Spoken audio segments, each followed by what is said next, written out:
to the budget. So here's where we started. We started with a looming fiscal cliff.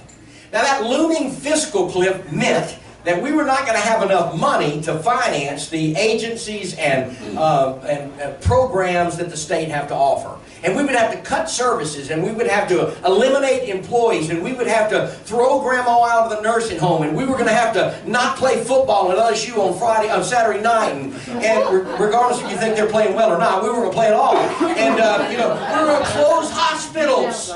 There were going to be people that were not going to be able to have health care service in the state of Louisiana. And that looming cliff about 6 or 7, maybe 8 months ago was $1,700,000,000. And we said, no, we don't. And I want to say to you today, I disagreed then and I disagree now with that narrative. And I stood firm to say, I just don't agree with that number. Well, the number fell to $1.4 billion.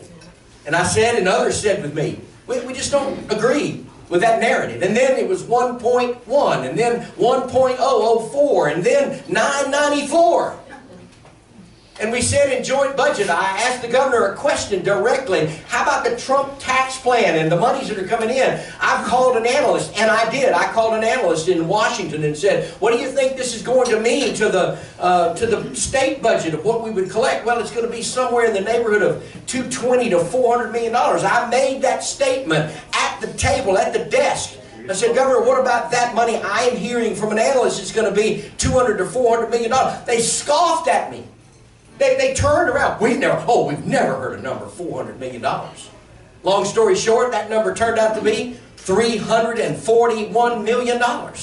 Somebody in D.C. knew what they were talking about for a change. Yeah. Did they not? Yeah. Outside our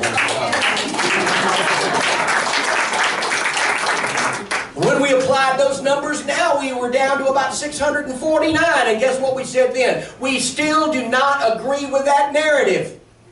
We're not willing to tax businesses. They are taxed enough. We're trying to stimulate this economy. We are falling behind the national average every day right now.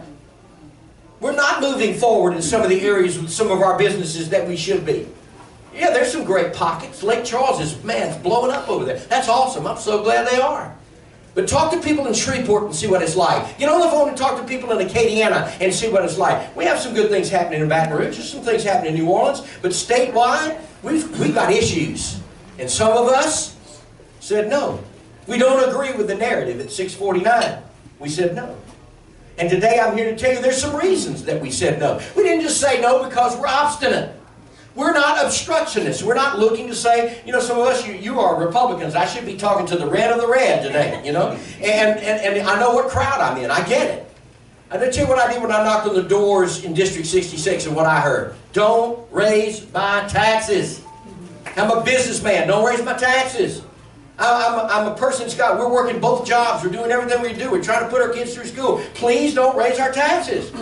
So you know what? I have not voted to raise your taxes in District 66, and I've taken thank you.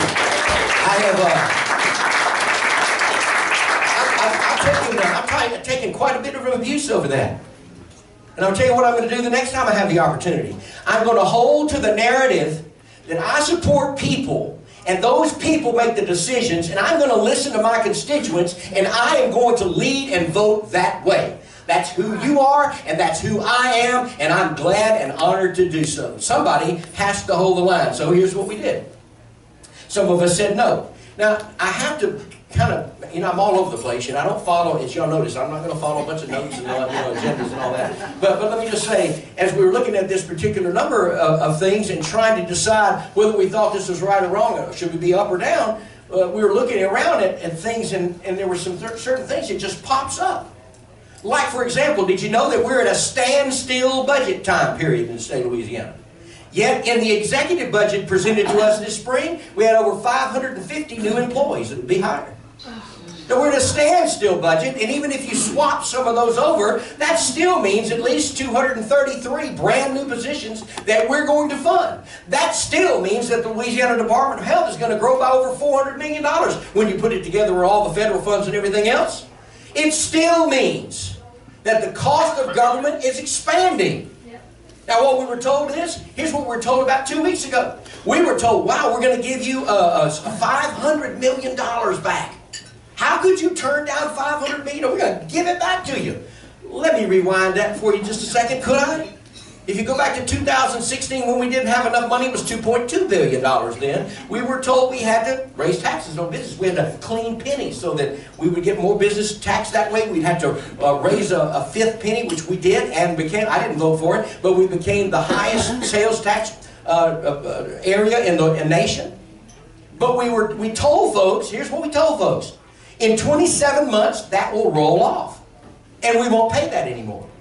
But now we've come up and said, well, you know, we still need about $650 million of that dollars. So what we're going to do is we're going to give you half of it, we're going to give you back. So see, that's a sales tax reduction. No, here's the real story. The real story is, in July 1st, that penny goes off, and we've now raised your taxes back again. And this time it's not for 27 months, it's for a longer period of time. Now, I understand that there were folks that were trying to fund this particular program and that particular program, and I'm for many of these programs. And I'm for the people of the state of Louisiana with all my heart, just like you are. But there comes a time, ladies and gentlemen, when you have to look up and say, we can't afford the note. We can't look forward and say, oh, just all of a sudden, magically, this is just sort of going to happen. And so the governor said, well, I'm flexible. If you guys would give us some options, well, maybe we could follow some of those options. Can I pull out a little sheet? I keep my scratchings here in case y'all, But I thought I'd give you something that I thought was pretty important. Since we're at a standstill, and a lot of this has to do with, say, employees, and you want to know where the money goes. Well, I looked at just the line in the Louisiana Department of Health. And if you look at their TO positions, that means the table of operations, okay? That table of organization. What that means is this is the authorized positions that they can hire. In 2017, in a standstill budget, they were able to hire 5,587. So that would mean a standstill budget in 18 become 5,794. And that would mean a standstill budget in 19, the one that's in front of us, it's 6,048. That's your standstill budget. And what happens is you begin to look at each one of these categories. We put up, before the administration, there's over $156 million in positions that are funded. Are you still with me? Some of the guys fuss at me because you get the weeds on some of these things. Let me stay in the weeds for a minute. We have hundreds and hundreds. In fact, we have over 2,000 funded vacancies that are in your budget. But we don't fill them. So we said, well, why don't we just don't fund them for 1 year? That makes sense. We don't have to fire anybody. That's not eliminating anybody. Nobody loses their job. Nobody loses their benefit. Nobody, not one person. Why don't we just put that on hold? That would be a standstill, would it not? But we didn't choose to do that. What we choose to do is we choose to take that money, not give the money to an employee, not hire them. We take the money and move it somewhere else and spend it in another category within that agency. You said that can't be possible. Oh, well, it's not only possible, it goes on year after year after year. We were told the Louisiana Department of Health didn't have any money. Gotta have another chart. Y'all like charts? I like charts. These aren't my charts, by the way. These come from either the appropriation office or come from the administration. Anybody heard that we're broke? Anybody heard that phrase? Yeah. Wrong phrase. We're past broke. Okay, so when you're this far in the hole, you're past broke. Okay, so anybody ever live past broke, you know what I'm talking about. So you're past broke. So we were told we didn't have any money, and we were going to have to close nursing homes. Well, Louisiana Department of Health decided that they were going to have an excess this year. We were trying to get an idea of what that excess would be. Well, at one meeting it was $25 million. The next meeting was $35 million. Well, maybe it's $40 million. We to this day haven't got a firm picture on what the overage really was. And so right before we voted on this sales tax, this came to our desk. And on our desk it showed a bunch of funds that we have never heard of.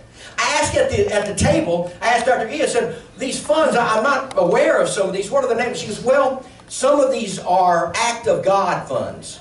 I said, act of God fund. Okay, what's an act of God fund? Well, you know, a hurricane. You can't plan on that. Money goes there. You don't spend all the money. So you know what? We found one act of God fund. Well, it was the Hurricane Isaac. And lo and behold, we needed money. We said we didn't have any. We're dead broke. We're past broke. We found $2,963,823. You want me to keep going? Inpatient hospital care. We didn't have that. You know what? That's $5,509,000. We didn't spend that. Outpatient care. We didn't spend that. So there's $1,000,001. Hey, how about long-term personal care? Well, that was another $1,080,000. How about nursing homes that we just said we're going to kick them out of? Well, we got $1,287,000 that we're not going to use on that one. When it's all said and done, we decided to put this towards a 13th payment. That's too much weeds. But I'll tell you what the bottom number is. We found, that is the Department of Health, and presented to us on the Appropriations Committee when we had no money. We found $120,191,668 broke dollars. That's what we found. I'm not here to criticize. I'm not throwing anybody under the bus. I'm telling you, as my Republican friends, there is a time when you have to say, enough is enough. You have to provide leadership to say at times, you have to say no.